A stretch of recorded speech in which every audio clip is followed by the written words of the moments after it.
Howdy everybody, welcome back into the video. So, we got some good news actually for once when it comes to Halo, because 343 has detailed the next MCC update, which is coming out in a couple of days, actually tomorrow by the time you see this video, July 12th.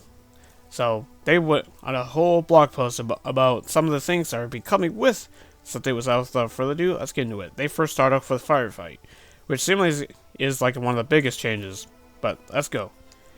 One thing we wanted to do for a while is provide a more seamless drop in drop out insert Fee First into Hell reference here. The experience with Firefight, we finally achieved that with this update. Firefight simulation is more complex than standard multiplayer due to the inclusion of AI controlled units, as well as various other systems which were not originally intended to be networked. As such, we were historically able to support join in progress for this mode. That's no longer the case. In addition to the ability in join in progress into regular Firefight custom maps, this also means you can now use our match rejoin feature in Firefight matchmade games. Firefight matches tend to last longer than multiplayer matches, and now if you experience a connection hiccup, you can rejoin. Join in progress also opens the door for Firefight's debut in the custom game browser. You can now create, browse for, and match in the Firefight custom game browsers just like you can with multiplayer sessions. And they provide a screenshot here. Just a little example. So anyway, continuing. With Firefight's inclusion in custom game browser, we also invested in increasing its max player count from 4 to 8. Huge win. That's actually, I think that brings it to what Halo 5's variant of Firefight was, if I remember correctly. I could be wrong on that one. Anyway, to set expectations, the enemy count and difficulty do not scale with the player count in Firefight. Although we do think Legendary 8-player flood Firefight is a blast. Oh, that sounds like heaven. Anyway, and we don't expect to change the player counts in our Firefight matchmaking playlists at this time. Aww. But they seem to open the door, possibly. Who knows? This simply provides more flexibility for custom Firefight games, and we hope to see some awesome modded Firefight maps that really take advantage of the expanded player count too. Continuing. In Firefight, players who join in progress enter observer mode, where they can spectate living players or use the flying camera, kind of like you can in, I believe in other, I think, it sounds like theater, but anyway. So a new wave begins, so you won't be exploiting rejoins while out of lives. Smart move 343. In the variants with infinite lives enable, join in progress team players can spawn immediately. In the CQB sessions, Firefight's pregame warm-up phase is more seamless than multiplayer, and new set will only begin once the minimum player count is met, but players are free to explore the map and scavenge weapons and ammo during this period. Longtime Firefight fans may recall the network test won PvP generate defense when the original Halo Reach multiplayer beta. Oh, that brings memories so much. Anyway, this was a 3v3 Firefight experience with waves disabled, which was not possible to recreate in the full game or its MCC release. Until now. We've added a new game variant option in Reach Firefight which disables enemy waves and enables legacy behavior from the beta. Now you can play the original PvP generate defense with up to 8 players on the mono-distributed networking model, Happy Firefight. Nice. So yeah, huge freaking win on that one. Man, Firefight, man, it's gonna be even better than what it originally was. I mean, 8-player co-op, you know, for Firefight, oh my lord, just like Halo 5, baby. But actually better, because I would say that while Halo 5's version was fun, it does not hold a candle to the previous iterations of Firefight. And oh my god, 8-player flood Firefight, oh my lord, that's gonna be fun as hell. That's gonna be so freaking fun. Oh, give it to me now. Oh, I can't wait. I cannot wait to play that. Oh, that sounds like fun. Anyway, moving on. Now we're gonna be going into theater mode for Halo 4. Y'all remember that? Well, 343 has confirmed that it's coming with this update, as you can see here. Since Halo 3, theater mode has been a feature and the community has used to bolster their creativity through clips, screenshots, and machinima, but it's also been a great way to explore the details of various level spaces, environments, and character models that you don't always get to fully appreciate while otherwise engaged in combat. For Halo 4's 10th anniversary in November last year, man, that's crazy that the game is over 10 years old. Holy crap, I'm getting old.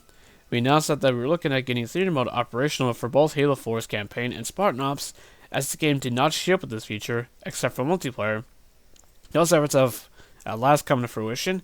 From the after the UNSC forward onto Dawn, to the mysterious shores of Requiem, to the Doom Ivanov Station, In the trenches of the Mantle's approach, this update brings the ability to explore all of Halo 4's campaign and Spartan Ops missions in theater mode. Note, because this feature has some quirks from legacy code in its original incarnation before it was cut from Halo 4's retail release. Dang! Unexpected playback issues may be experienced. You will see it in-game that this has been labeled as an experimental feature. Yeah, that kind of makes sense why, I always thought for years, why the hell was theater mode for campaign not in Halo 4? It was so weird. I guess now we know why. Well, because it was going to be in the game, but got cut. Makes you think that maybe Halo 4 was better off being an Xbox One launch title instead of being on the 360. Because who knows that, 353 could have been rushed at the time. Who knows though, or maybe there was a, hardware limitation with the 360, but I don't know though. But then again, since Halo 4 was so insane looking on the 360, it was kind of insane how on the 360 hardware, how they got Halo 4 to look that good.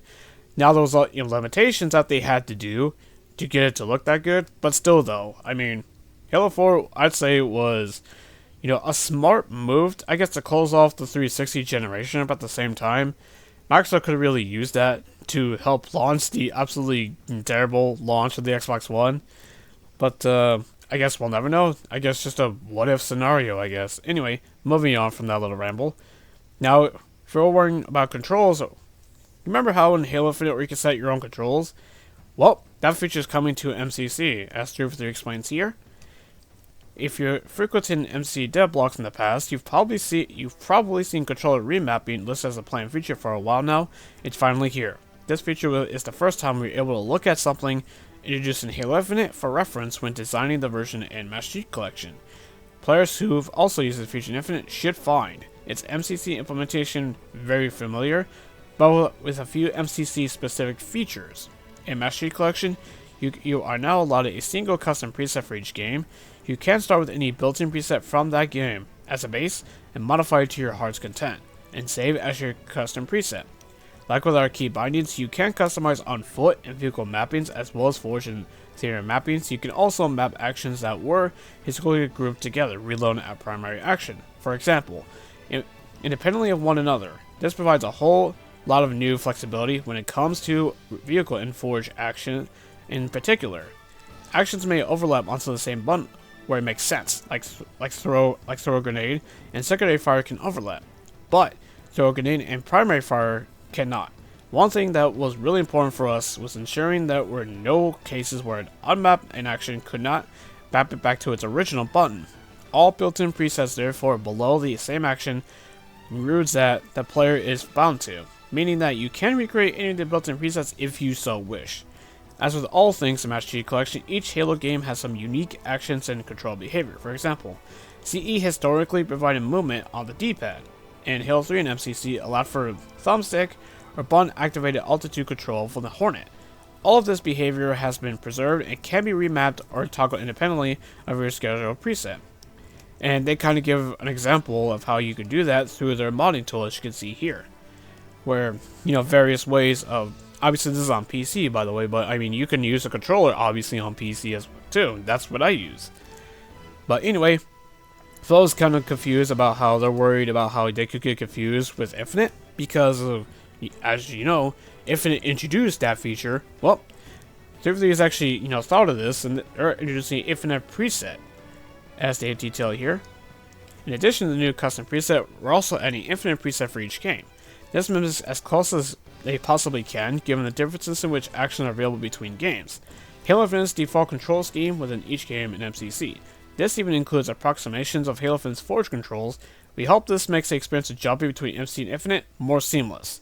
Like with all the other custom presets, the Infinite one can be used as a base to customize as you see fit. In addition to the controller customization within MCC settings menu, we are also introducing support for controller mods. Whenever you just want to create more custom presets, or you want to tailor a preset to your mod, you can create control mods in Accession and share them on the Steam Workshop. Modded presets are subject to the same button exclusivity rules as the one you configure in-game, but allows you to customize actions that are typically available outside of modding scenarios. You couldn't do it in ODST. Anybody? Yeah, that one never really made sense why Bungie did that. But hey, through mods you can now do that. Unlike most other mod types, control mods are fully available as easy anti-cheat enabled, so you can bring your modded presets into matchmaking and the custom game browser. And here's an example of this infinite preset as they talked about. Now for the modded preset. Oh gosh, could you imagine if there's custom games like where people I wonder if this is even possible, where console players can actually play, say, a ODST firefight map, right? Like where control mods are actually, well, no, actually no, I take that back, considering that mod support isn't possible on console for my SG collection, even though it should be, because hell, Microsoft owns Bethesda, for crying out loud, and Bethesda's RPGs, have mod support for console now, so why can't, 3v3, I don't know, maybe something with the engine, for all I know, but they really should, at least before they stop releasing updates for MCC. Come on, 3v3, come on, like, give it a shot. So, even if you can't, you can say at least you tried, but, it's really something that you should do, as you'll see later on in this video. Anyway, moving on from controller presets, now we are moving on to even more. As you can see here, when we introduced Escalation Slayer to Halo Reach, Halo 4, and Halo 2 Anniversary in 2021, we did so using those games' Megalo engine.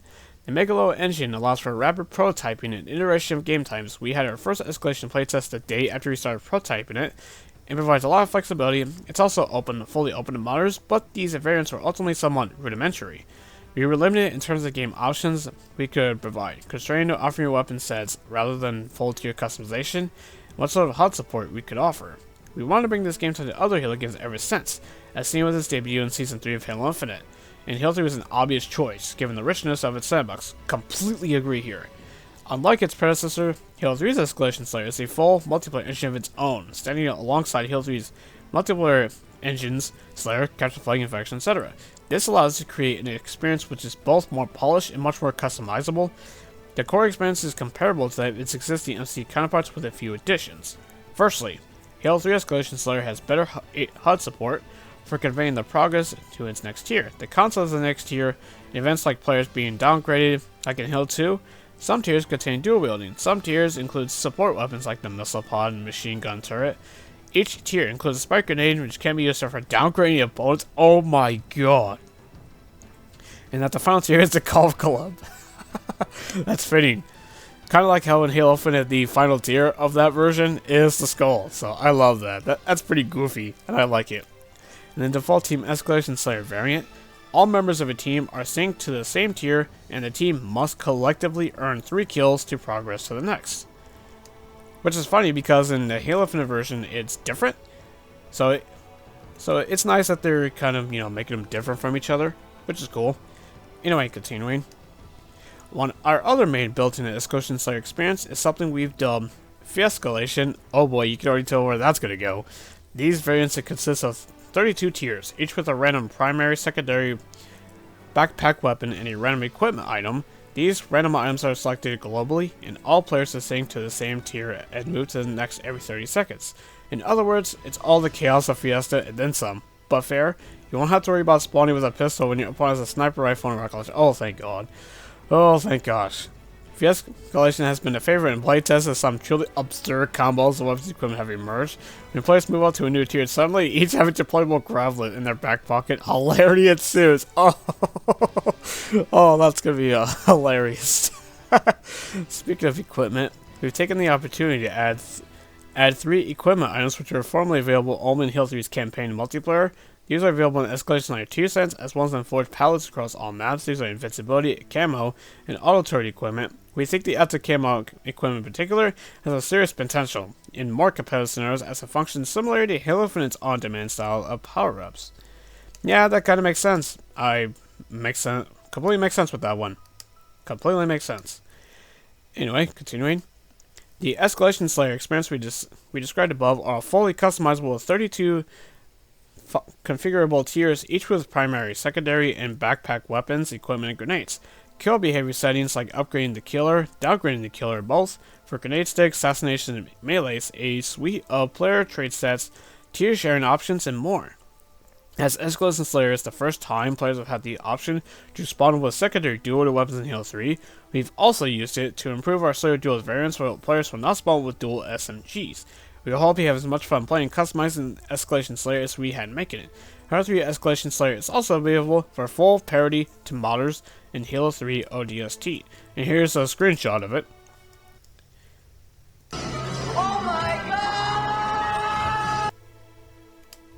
Yeah, Halo 3 Escalation Slayer is gonna be freaking amazing to absolutely play, man. I can't even think of how the insanity that modders on PC are gonna be able to do with this. It's gonna be absolutely insane.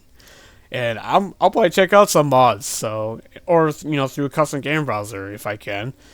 But, oh my lord, it's gonna be insane. Absolute hilarity.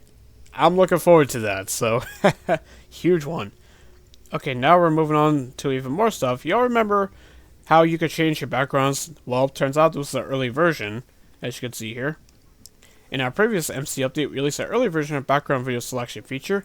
The full features are online with this update, including mod support, and yes, the bug where selections could be reset when launching the game is fixed. Like with controller mods, background video mods are fully available when AZ anti-cheat is enabled. And here's a screenshot of it, by the way. As you can see here, they're using the classic Halo 1. Classic, so there you go. There you are.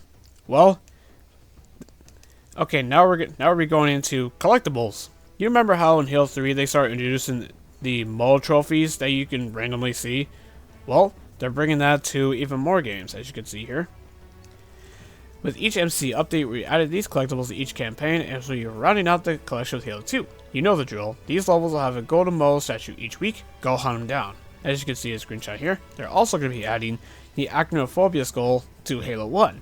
Like the mole statues, we have been adding this skull to each game in the collection, allowing the player character to fly around campaign levels. Pause with the blind skull, which disables the HUD in a weapon model. You can effectively become a flying camera to take screenshots in the pre-theater games Halo 1 and Halo 2. So with that combination, really, it kind of makes a theater mode kind of in a weird way come to Halo 1 and 2. It's just that it's not third person, unless you throw a mod, which I'm sure there is, for third person. I know there was one in Halo Reach. There probably are for the other games if you're on the PC version of Master Chief Collection, so I'm sure that's a thing. So there you go. So in a weird way, theater mode will come to Halo 1 and 2. In a weird way. So it's not like full-on theater mode like Halo 3 and so on. Anyway, moving on from that. Now for those on console players, this ain't gonna be as relevant to you. Now for the PC guys out there, well, you're gonna get a kick out of this one. Here we go. When we shipped the December 2022 content update, it added Steam Workshop and plug-and-play mod support. I've been like playing mods on MCC when I play on PC, so this is sort of relevant to me because my laptop can run MCC. As you can probably tell the gameplay footage, this is actually a campaign mod. Anyway, this was long overdue, but not the entire piece of the modding puzzle, as we also needed to better support mods overriding files that are in the base game. A mod should be self-contained, requiring you to not directly or manually replace any files as the consumer of this mod. The last CEU still had some kinks the armor to buff out, so to speak, so things like custom Fmod soundbites in Halo 3 required manually replacing the content that lives in MC's install folder. With this CEU, however, it's no longer the case. Back in early 2019, I had explored adding various unreleased maps from Halo 2's Vista development to our Halo 2 Master Chief Collection. These were all in various stages of development. Some of the maps we had in early source files, a few maps, the final ones for e.g. Rodentia, the remake of Halo 1's Rat Race, it would be until later. With the Dig-Site Crew's effort, however, that usable files were reconstructed from the map files so they could be included in the mod tools. Before the Dig-Site effort though, a few maps were evaluated and touched up by Cliff. I can't say that last name right. There were graphical issues on Convict, a remake of Prisoner, and graphical / playability issues on Ardor, which he spent some time fixing, to name a few.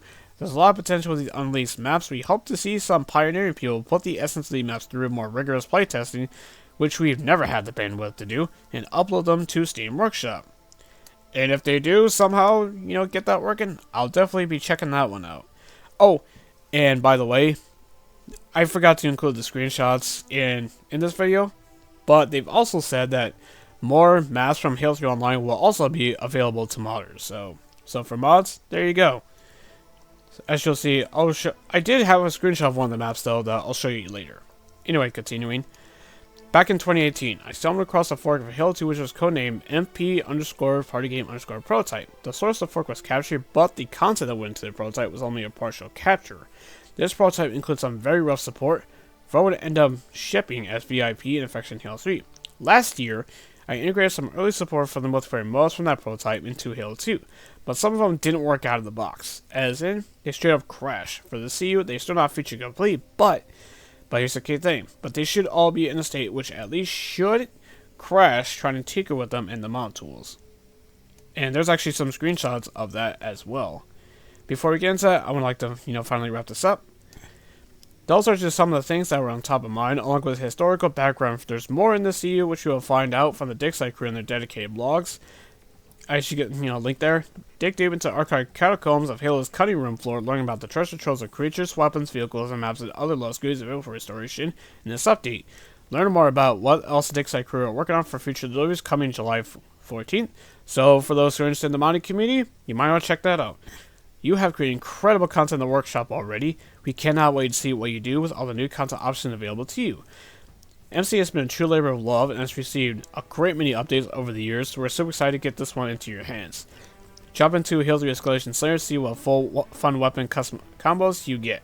Take another trip to the Halo Force campaign, spawn up to explore Requiem like never before theater mode, or party with your friends like it's May 2010 by hopping in the generative events and Regis Firefight, or delve in depth of Halo's cutting room floor and mods and historic slice of ancient content. If you're on PC, by the way, so unfortunately, but you kind of get the point. Now remember that Halo 3 Online map I talked about? Well, here it is. I forgot the name of the map though, but I did play it when Halo Online was still a thing. Because I actually played Halo Online when that was relevant, before Microsoft shut it down back in the day. And here's one of the other mods, which is for Halo 2. Get this, they implemented Gripball into Halo 2. You remember that Fist of Rick weapon that Tartarus always had at the end of the game? Well, that's the hammer you would be using. So, very unique, I would say. It's very, very unique. Yes! Yes! So yeah, like this update is a pretty big one, I would say. I'd say it's worth it, considering that it took the long way, because again, the last content update was at the end of last year.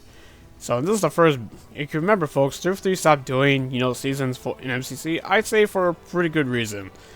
And based on all this, yeah, I'd say it was right. I know people say, oh, a lot of this should have, I'm like, really? Okay, I saw people on Twitter bringing up, oh, it doesn't forgive the launch that the game was in 2014. Yeah, I completely agree with that. Like, it took 4 to 5 fucking years for Matchmaker to even freaking function.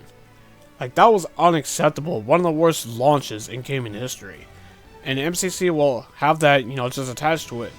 But now, all these years later, I could never imagine, kind of content from older Halo games being brought in through mod tools on PC. I never even fathomed that would even be possible. Like, just some of the things that 343 has done in the past couple years with MC is absolutely insane. It kind of further proves how MC is like truly one of the best deals when it comes to game collections in history. I mean, 4 to 6 games, depending if you buy the DLC for Odyssey and Reach. But besides all that, like, it is insane. Like, MCC has truly proven itself to be one of the best collections in gaming history, man. And heck, on PC, it often goes on sale for like as low as like $10. So I mean, what the hell are you waiting for? I think it's included in the Steam sale right now, going on right now. So what are you waiting for? If you're on PC, pick it up. It's absolutely freaking worth it. It absolutely is. So at the end of the day, like, MC just continues to prove that, man, it is truly indeed one of the best collections in gaming, and I cannot recommend it enough. So I guess that's finally all I have to say on this video. So what do you think of this huge update coming to MCC on Wednesday? So that's all I gotta say. What do you guys think? Comment down in the comment section below. And if you like this video, hit the like button. And consider hitting that sub button if you do not miss any more videos. We are almost to 400 subscribers. Thank you all for the support. And I'll see you on the next one. Until then, have a great one.